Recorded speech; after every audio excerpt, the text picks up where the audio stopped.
Iran மீது அவர்கள் நடத்திய தாக்குதல் எவ்வளவு பாரதூரமான உச்சமான தாக்குதலாக இருந்தாலும் கூட அந்த தாக்குதல்கள் இஸ்ரேல் மீது ஈரான் பதிலளிக்காமல் இருக்கிற அளவுக்கு உச்சமான தாக்குதல்கள் அல்ல. ஒரு நாட்டு மேலே தாக்குதல் நடத்தப்பட்டிருக்குது, அந்த தாக்குதலில் இருந்து அவங்க ரிகவர் ஆக முடியாத அளவுக்கு தாக்குதலாக இருந்திருந்தால் கண்டிப்பாக உச்சகட்ட பாதுகாப்பு நிலையை இஸ்ரேல் பிரகடனப்படுத்தி இருக்காது. ஏன்னா நாங்கள் தான் அடித்து முடிச்சிட்டோமே, அவங்க எங்களுக்கு ரிட்டர்ன் அடிக்கவே முடியாது என்கிற ஒரு நிலை எடுத்திருக்கும். ஜோர்டான் உடனடியாக தன்னுடைய வான்பரப்பை மூடி இருக்கிறது. எதுக்காக வான்பரப்பை மூடினாங்கன்னு சொன்னா, ஈரான் இஸ்ரேல் மேல அட்டாக் பண்ணினா அந்த அட்டாக் இஸ்ரேலுக்கு பற்றக்கூடாதுங்கிறதுக்காக. ரொம்ப பாசம் இஸ்ரேல் மேல ஜோர்டானுக்கு. ஆனா சற்று நேரத்துக்கு முன்பதாக டொனால்ட் ட்ரம்ப் வெளிப்படையாக என்ன சொல்லியிருக்கிறார்னா, சிறப்பான தாக்குதல், இந்த தாக்குதலோடு நாங்கள் ஒத்துழைத்திருக்கிறோம்.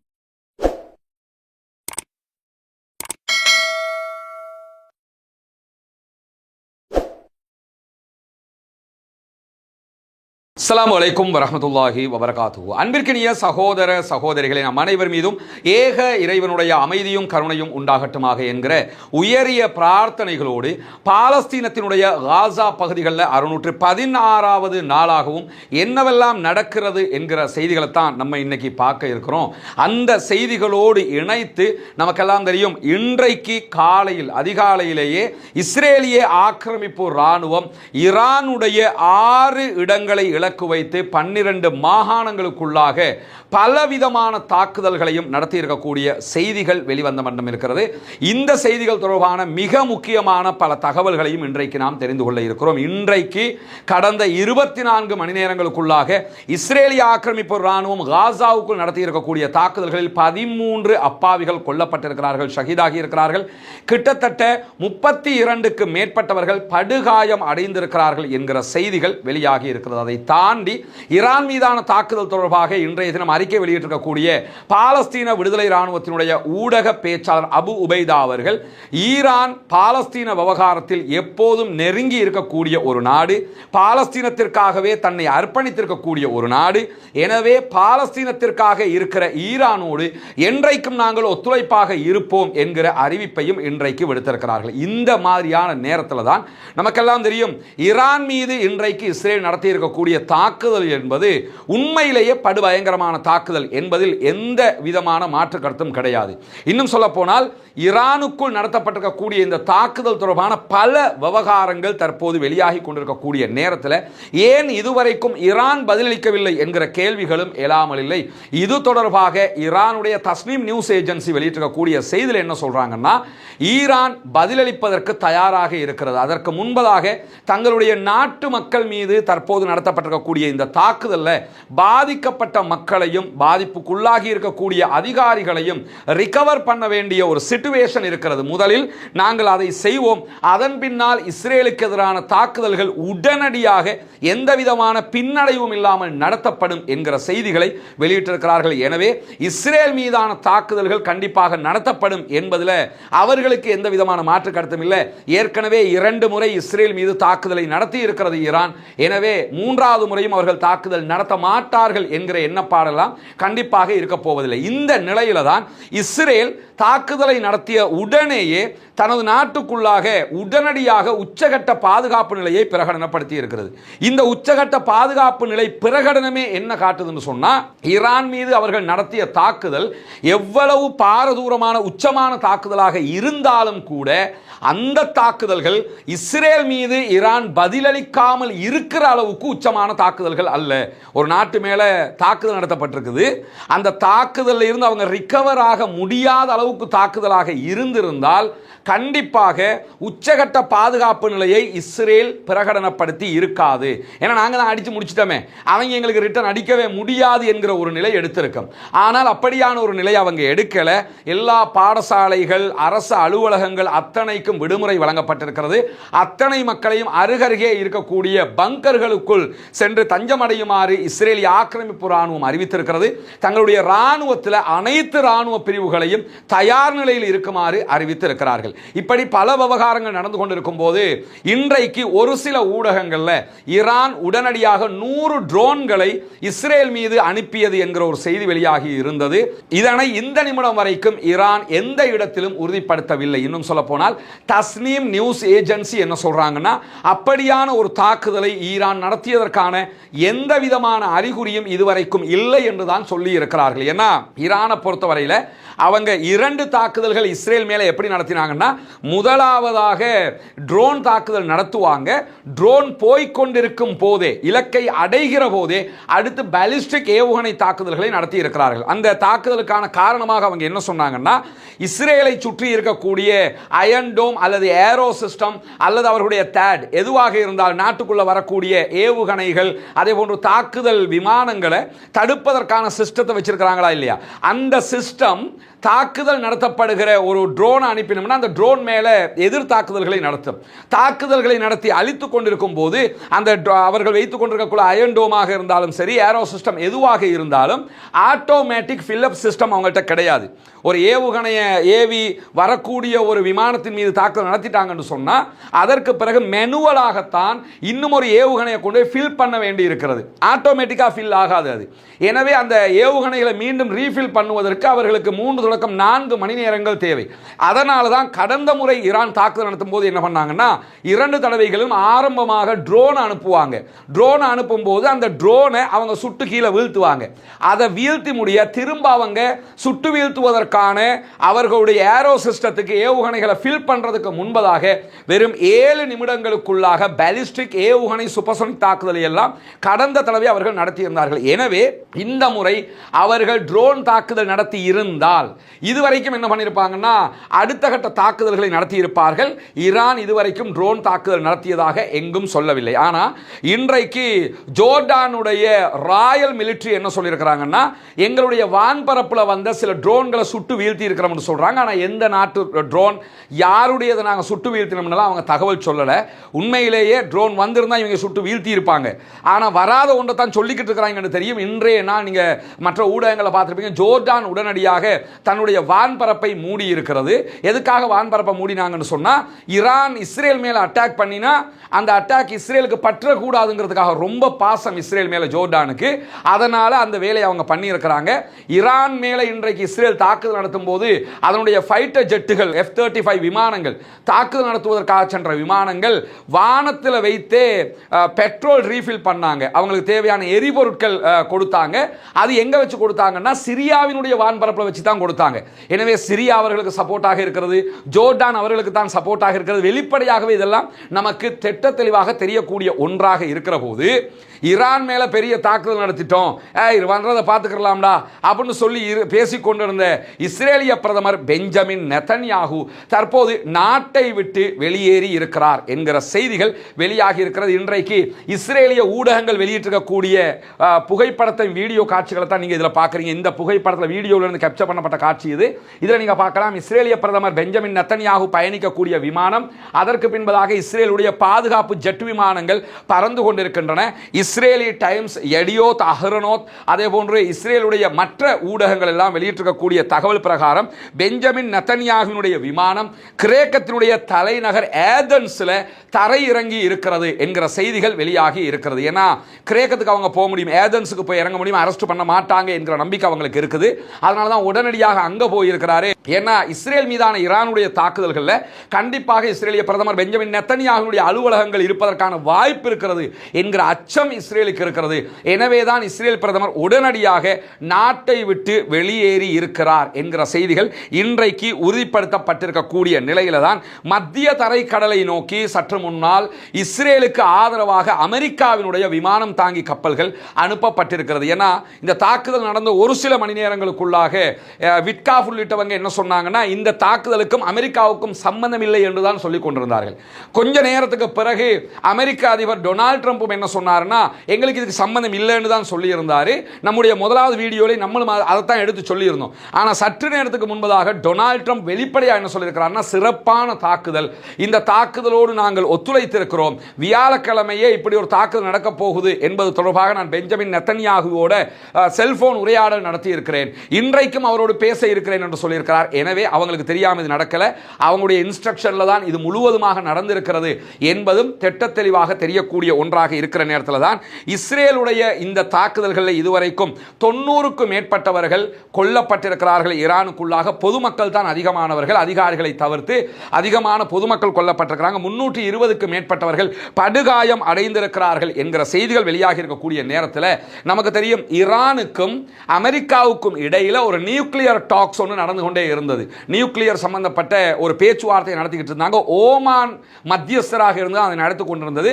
2 தடவைகள் ஓமான்லையும், 3வது பேச்சுவார்த்தை ரோம்லையும், அதற்கு பிறகு 4, 5வது பேச்சுவார்த்தைகள் மீண்டும் ஓமான்லையும் நடைபெற்ற நிலையில் எதிர்வருகிற சண்டே நாளை மறுநாள் மீண்டும் ஓமான்ல அமெரிக்காவுக்கும் ஈரானுக்கும் இடையில நியூக்ளியர் டாக்ஸ் இருந்த நிலையில தான் தற்போது அந்த பேச்சுவார்த்தைகளை உடனடியாக நாளை வைத்துக் கொள்ளலாமா என்று அமெரிக்காவுடைய மத்திய கிழக்குக்கான தூதுவராக இருக்கக்கூடிய ஸ்டீவ் விட்காஃப் கோரிக்கை விடுத்த நேரத்தில் ஈரானுடைய வெளிவிவகார அமைச்சர் அப்பாஸ் அராச்சி இந்த பேச்சுவார்த்தைகளில் நாங்கள் பங்கெடுக்க முடியாது என்று திட்டவட்டமாக அறிவித்திருக்கிறார். ஏன்னா ஈரானை பொறுத்தவரையில் இப்ப இருக்கக்கூடிய நிலை என்னன்னா டூ ஓ டை தான். இனிமே பார்த்துக்கிட்டு இருக்க முடியாது, 2ல் 1 பார்க்கணுங்கிற முடிவுக்கு வந்துட்டாங்க. அதனால தான் ஈரானுடைய தாக்குதல் அகோரமாக இருக்கும் என்பதை கணிக்கக்கூடிய அமெரிக்காவினுடைய மத்திய கிழக்கில் இருக்கக்கூடிய எல்லா இடங்களில் இருந்தும் தங்களுடைய ஆட்களை வெளியேற்ற ஆரம்பித்திருக்கிறார்கள். இந்த வரைபடத்தில் நீங்க பார்க்க முடியும், அல் ஜசீரா வெளியிட்டிருக்கக்கூடிய வரைபடம் இது. மத்திய கிழக்கில் எங்கெல்லாம் அமெரிக்காவினுடைய ராணுவ பேஸ் இருக்குது என்கிற காட்சிகள் தான் இங்கே இருக்கு. கிட்டத்தட்ட 19 இடத்துல மிடில் ஈஸ்ட்ல அமெரிக்காவினுடைய ஏர் பேஸ் இருக்குது, ராணுவ பேஸ் இருக்குது. இங்க நீங்க பார்க்கலாம் ஈரான்ல எங்கேயுமே கிடையாது, வைக்க விட மாட்டாங்கல. குவைத்தில் மாத்திரம் 5 இடங்கள்ல அமெரிக்கா தன்னுடைய ராணுவ தளங்களை அமைத்திருக்கிறது. ஒரு சின்ன நாடு Kuwait. Sri Lanka Colombo western province அளவுக்கு தான் இருக்கும்.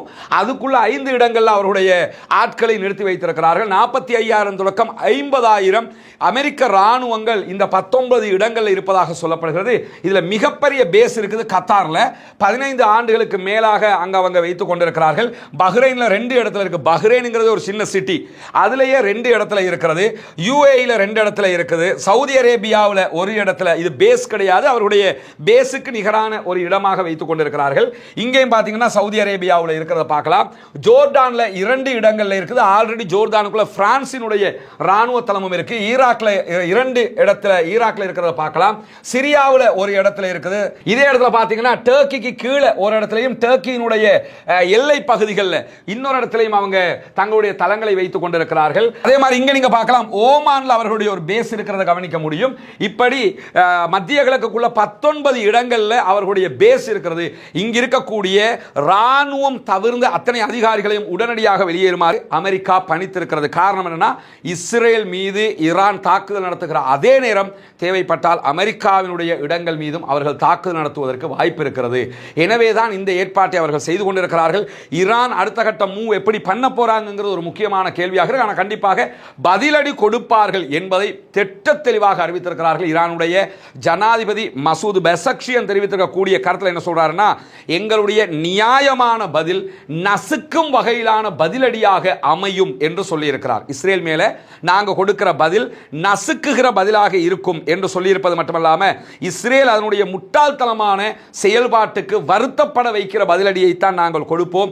எல்லா ரெட் லைனையும் அவங்க தாண்டிட்டாங்க. இனிமே அவர்கள் மேல நாங்க தாக்குதல் நடத்துறதுக்கு எந்த லைனும் கிடையாது, எந்த கோடும் கிடையாது. அட்டாக் பண்ணுவது நிச்சயம் என்று சொல்லியிருப்பது மட்டுமல்லாமல் இந்த பதிலடி மிக சீக்கிரமாக நடக்கும் என்று அவர் சொல்லியிருக்கக்கூடிய காட்சிகள் இன்றைக்கு வெளியாகி இருக்கிறது. அதே நேரத்தில் இன்றைக்கு இஸ்ரேல் நடத்தி இருக்கக்கூடிய தாக்குதல்கள் தொடர்பான வெளியாக இருக்கக்கூடிய செய்திகள் எல்லாம் பார்த்தீங்கன்னா ஒரு சில செய்திகள் உண்மையான செய்திகள், மேலதிக செய்திகள் கொஞ்சம் ஓவர் பில்டப்பான செய்திகளாகவும் இருப்பதை நம்ம கவனிக்க முடியும். 200 விமானங்களை இஸ்ரேல் பயன்படுத்தி ஈரான் மீது தாக்குதல் நடத்தியதாக சொல்லி இருக்கிறது. 200 விமானங்களில் தாக்குதல் நடத்தினாங்களா, ஆனால் 100 இலக்குகளில் தான் தாக்குதல் நடத்தினாங்க என்று சொல்லியிருக்காங்க. 200 விமானத்தில் 100 இலக்கில் தாக்குதல் நடத்துறேன்னா அப்போ மீதி 100 விமானங்களும் எதுக்கு போனாங்கிற ஒரு கேள்வி வருதா இல்லையா? 100 விமானத்தில் போனால் 100 இலக்கு, ஒரு விமானத்துக்கு ஒரு இலக்குன்னு வைத்தால் கூட 100 இலக்குகளை 100 விமானங்கள் தாக்கியிருக்கலாம். ஆனால் 200 விமானங்கள் 100 இலக்குகள் மீது தாக்குதல் நடத்தி இருக்கின்றன என்று அவர்களுடைய இஸ்ரேலி டைம்ஸ் இன்றைக்கு செய்தி வெளியிட்டிருக்கிறது. ஆனால் தாக்குதல் எத்தனை என்பதை தாண்டி பயங்கரமான தாக்குதல் என்பதிலே மாற்று கருத்திலே 6 நிலைகள் மீது தாக்குதல் நடத்தி இருக்கிறார்கள். இதிலே ஈரானுடைய 6 அணு விஞ்ஞானிகள் கொல்லப்பட்டிருக்கிறார்கள். ஈரானுடைய மிக முக்கியமான ராணுவ தளபதிகள் 4 பேர் இதிலே கொல்லப்பட்டிருக்கிறார்கள். இங்கே நீங்க பார்க்கலாம், அப்பாஸ் அவர்கள் கொல்லப்பட்டிருக்கிறார். அதே போன்று கூட்டு படைகளுடைய தளபதி அவர்கள் பல்கேரியா அவங்க கொல்லப்பட்டிருக்கிறாங்க. அதே நேரத்தில் ஐஆர்ஜிசியினுடைய தலைவர் கொல்லப்பட்டிருக்கிறார். அதே போன்று மஹதி அவர்கள் கொல்லப்பட்டிருக்கிறார்கள். இந்த 4 முக்கியமானவர்கள் கொல்லப்பட்டிருக்கிறார்கள். அல் அக்ஸா படைப்பிரிவினுடைய தலைவர் கொல்லப்பட்டதாக வந்த செய்தியை ஈரான் மறுத்திருக்கிறது. அவர் கொல்லப்படவில்லை என்று சொல்லியிருக்கிறார்கள். இந்த 4 பேரோடு இணைத்து யாரெல்லாம் கொல்லப்பட்டார்களோ அவர்கள் அத்தனை பேருக்கும் பதிலான உடனடியான தளபதிகளை ஈரானுடைய ஷியா ஆன்மீக தலைவராக இருக்கக்கூடிய ஆயத்துல்லா அலி காமனி உடனடியாக நியமனம் செய்திருக்கிறார். ஈரானுடைய செட்டப் எப்படின்னு சொன்னா, இந்த ராணுவ தளபதிகளை நியமிக்கிறதெல்லாம் ஜனாதிபதியினுடைய பொறுப்புகள். நம்ம நாட்டில எல்லாம் ஜனாதிபதி தான் நியமிப்பாங்க. அங்க யார் நியமிப்பாங்கன்னா, ஜனாதிபதிக்கு மேல ஆயத்துல்லா அலி காமனி ஈரானுடைய ஆன்மீக மதகுரு இருக்கிறார், அவர் தான் நியமிப்பார். உடனடியாக அதற்கு பகரமானவர்கள், திறமையானவர்கள் நியமிக்கப்பட்டிருக்கிறார்கள் என்கிற செய்திகளும் இன்றைக்கு வெளியாகி இருக்கக்கூடியதை நம்ம பார்க்க முடிகிற அதே நேரத்தில் ஈராக் எல்லைக்கு அருகில் இருக்கக்கூடிய கர்மன் ஷா என்கிற பகுதிகளில் பாலிஸ்டிக் ஏவுகணைகள் சேமித்து வைக்கக்கூடிய இடத்தின் மீதும் நாங்கள் தாக்குதல் நடத்தி இருக்கிறோம் என்று இஸ்ரேல் இன்றைக்கு அறிவித்திருந்தது. அதே போன்று ஷிராஸ், தப்ரீஸ் ஆகிய பகுதிகளில் இன்றைக்கு தாக்குதல் நடத்தியிருந்தார்கள். இந்த தாக்குதல்களில் 2 இடங்கள் தப்ரீஸ் பகுதிகளில், அதே போன்று இஸ்பஹான் பகுதிகளில் இருந்த ஈரானுடைய அணு நிலையங்கள் மீது தாக்குதல் நடத்தப்பட்டிருக்கிறது. ஆரம்ப கட்ட செய்திகளில் தப்ரீஸை பொறுத்தவரையில் தப்ரீஸில் இருந்து எந்த விதமான கதிரியக்க கசிவுகளும் அங்கே ஏற்படவில்லை என்பதை அணு ஆயுத தடுப்பு முகமை இன்றைக்கு அறிவித்திருக்கிற அதே நேரம் சற்று நேரத்துக்கு முன்பதாக வந்திருக்கக்கூடிய செய்திகளில் இஸ்பஹான் பகுதிகளில் இருக்கக்கூடிய அணு உலையிலிருந்து கதிர்வீச்சு வெளியாகி கொண்டிருக்கிறது என்கிற ஆபத்தான செய்தியும் இன்றைக்கு வெளியாகி இருக்கிறது. எது எப்படி போனாலும் இதற்கான பதிலடி என்பது அகோரமாக இருக்க போகிறது என்று சொல்லக்கூடிய ஈரானுடைய ஆன்மீக தலைவர் ஆயத்துல்லா அலி காமனி வெளியிட்டிருக்கக்கூடிய அறிக்கையில் என்ன சொல்றாருன்னா, மரணத்தை விட கொடூரமான ஒரு பதிலடியை நாங்கள் இஸ்ரேல் மீது தருவோம் என்கிற செய்திகளையும் இன்றைக்கு வெளியிட்டிருக்கக்கூடிய காட்சிகளை நம்ம பார்க்க முடிகிற அதே நேரத்தில் அப்பாஸ் அராக்சி ஈரானுடைய வெளிவிவகார அமைச்சர், ஃபாரின் மினிஸ்டர், இன்றைக்கு ஐநாவுக்கு ஒரு கடிதம் எழுதியிருக்கிறார். அதில் அவர் என்ன சொல்றாருன்னா, இஸ்ரேலுடைய எங்கள் மீதான தாக்குதல் வெளிப்படையான போர் அறிவிப்பு, அவங்க யுத்தத்தை தான் அறிவிச்சிருக்கிறாங்க என்று தான் நாங்கள் கணக்கில் எடுப்போம். எனவே நாங்கள் யுத்தத்திற்கு தயார் என்கிற செய்திகளை சொல்லியிருக்கிறது மட்டுமல்லாமல், உலகத்திலேயே மிக மோசமான பயங்கரவாத ஆட்சியாக இருக்கக்கூடிய இஸ்ரேல் அனைத்து ரெட் லைனையும் தாண்டி இருக்கிறாங்க.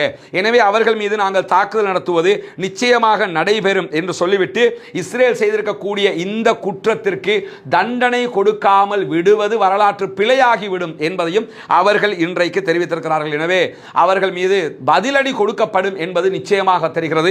அதற்குரிய ஏற்பாடுகளை உடனடியாக செய்து கொண்டிருக்கிறோம் என்கிற செய்திகளையும் ஈரான் இன்றைக்கு வெளியிட்டிருக்கிற அதே நேரத்தில் பாலஸ்தீன விடுதலை ராணுவம் எப்போதும் நாங்கள் ஈரானோடு இருப்போம் என்று ஆரம்பத்தில் நம்ம சொன்ன மாதிரி அவர்களுடைய அறிக்கையும் இன்றைக்கு வெளியிட்டிருக்கிறது மட்டுமல்லாம, இஸ்ரேல் சற்று முன்னால் வெளியிட்டிருக்கக்கூடிய அறிக்கைகளில் இஸ்ரேல் தன்னுடைய லெவியதன் என்கிற அவர்களுடைய மிகப்பெரிய எரிவாயு கிடங்கை மூடுவதாக அறிவித்திருக்கிறார்கள். இதுதான் அவர்களுடைய நாட்டில் இருக்கக்கூடிய மிகப்பெரிய எரிவாயு கிடங்கு. அதை அவங்க மூன்றதாக அறிவிச்சிருக்கிறாங்க. காரணம் என்னன்னா, அதன் மீதும் தாக்குதல்கள் நடத்தப்படலாம் என்கிற அச்சம் அவர்களுக்கு உருவாகி இருப்பதுதான் இதற்குரிய காரணம். இந்த இடத்துல நம்ம மேலதிகமாக தெரிந்து கொள்ள வேண்டிய இன்னொரு செய்தியும் என்னென்னு சொன்னால், ஹாரெட்ஸ் பத்திரிகையை மேற்கோள் காட்டி ஒரு செய்தி சொல்லப்படுகிறது. குறிப்பாக ஈரான் மீது இன்றைக்கு இஸ்ரேல் நடத்தியிருக்கக்கூடிய தாக்குதல்கள் ஈரானுக்கு உள்ளே இருந்து தான் நடத்தப்பட்டது என்கிற ஒரு செய்தியை சொல்லியிருக்காங்க. பல ஆண்டுகளாக ஈரானுக்குள் இஸ்ரேல் ஒரு ஆயுத தொழிற்சாலையை நடத்தி வந்ததாகவும், அங்கிருந்து கொண்டுதான் அனைத்தையும் கண்காணித்ததாகவும், இந்த தாக்குதலையும் அங்கிருந்து நடத்தியதாகவும் இன்றைக்கு நம்ம நாட்டில் இருக்கக்கூடிய சில தமிழ் ஊடகங்கள் கூட இந்த செய்தியை வெளியிட்டிருக்கிறாங்க. முதல்ல எதை கவனிக்கணும்னு கேட்டா, இஸ்ரேல் வெளியிட்டிருக்கக்கூடிய உத்தியோகபூர்வ அறிக்கையில என்ன சொல்றாங்கன்னா, நாங்கள் விமான தாக்குதல்கள் F-35 விமான தாக்குதல்கள் தான் நடத்தி இருக்கிறோம்ன்றாங்க. அதிலும் 200 விமானங்கள்ங்கிறது ஓவர் பில்டப்ங்கிறது எல்லாருக்கும் தெரியும். 200 F-35 விமானங்கள் இஸ்ரேல் இடத்திலேயே கிடையாது. அவங்ககிட்ட இருக்கக்கூடிய F-35 விமானங்களை 35 உள்ள என்றுதான் சொல்லப்படுகிறது. எனவே அப்படி இருக்கும்போது 200 விமானங்களை கொண்டு அவங்க தாக்குதல் நடத்த முடியாது. அப்படி நடத்தி இருந்தால் ஆளில்லா விமான தாக்குதல்களை தான் அவங்க நடத்தி இருக்கணும். ஆனால் ஈரானுடைய அறிக்கை பிரகாரம் பிரகாரம் ஆளில்லா விமான தாக்குதல்கள் ட்ரோன் அட்டாக்ஸ் எங்கேயும் நடந்ததாக அவங்க சொல்லலை.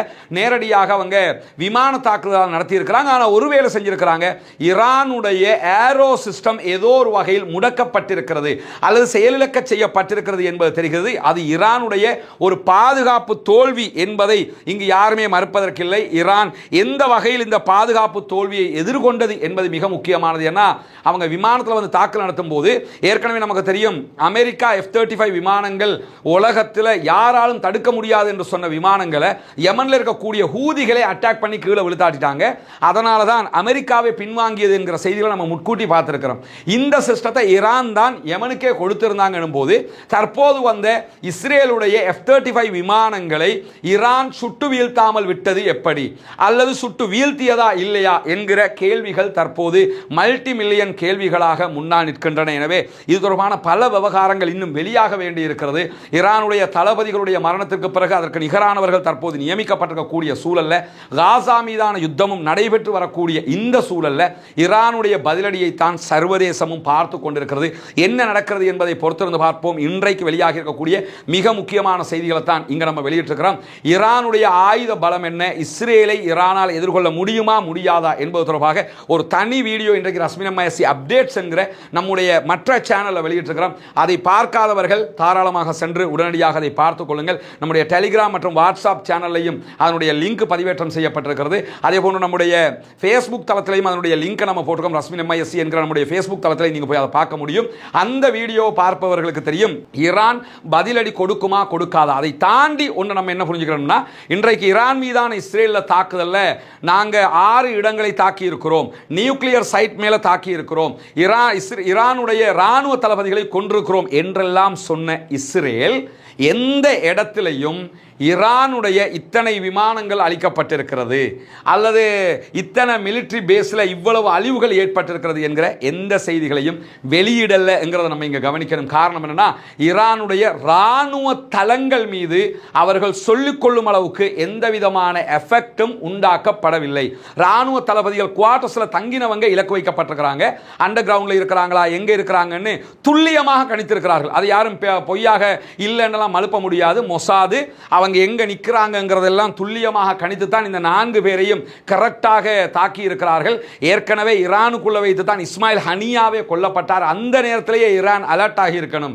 இஸ்மாயில் ஹனியா தங்கி இருந்ததும் ஈரானுடைய ராணுவ கேம்புக்குள்ள தான், ராணுவ கேம்புக்குள்ள தான் இஸ்மாயில் ஹனியா வந்து கொண்டிருக்கிறாங்கன்னா நம்முடைய தளபதிகளையும் அவர்கள் இப்படி செய்ய முடியும் என்பதையும் அவர்கள் கணித்திருக்க வேண்டும்.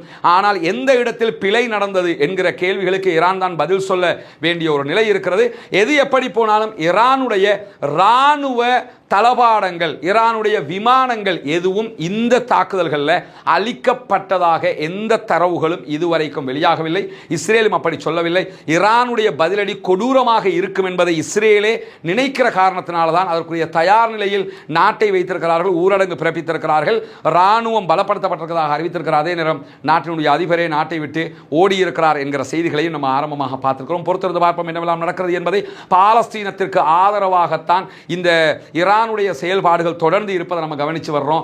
ஈரானுடைய ஆதரவு பெற்ற ஹூதிகளாக இருக்கலாம், அதே போன்ற ஹிஸ்புல்லாக்களாக இருக்கலாம், இவங்க அத்தனை பேருமே பாலஸ்தீனத்திற்கு ஆதரவாக செயல்பட்டவர்கள். எனவே பாலஸ்தீனத்திற்கு ஆதரவாக செயல்பட்ட ஈரான் மீது தற்போது இஸ்ரேல் தாக்குதல்களை நடத்தி இருக்கிறது. இது ஒரு சர்வதேச திசை திருப்பலாகவும் பார்க்கப்படுகிற அதே நேரத்தில் என்னவெல்லாம் நடக்கிறது என்பது ஓரிரு நாட்களுக்குள்ளாக ஈரானுடைய பதிலடியை வைத்து தீர்மானித்து விட முடியும்.